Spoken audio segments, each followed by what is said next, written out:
আচ্ছা আচ্ছা পরে করবে ওর প্র্যাকটিস করতেছে সুন্দর হচ্ছে পরে করবে সমান করে তো দিতে হ্যাঁ হ্যাঁ পরে উপরটা করবে না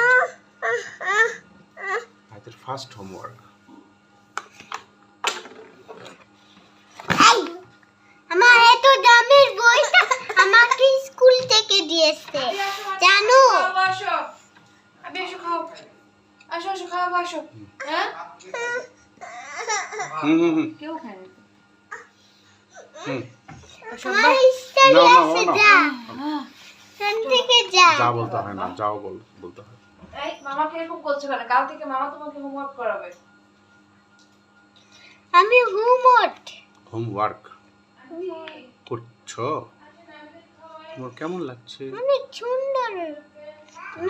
আমার মেয়েরা মিস মেয়েরা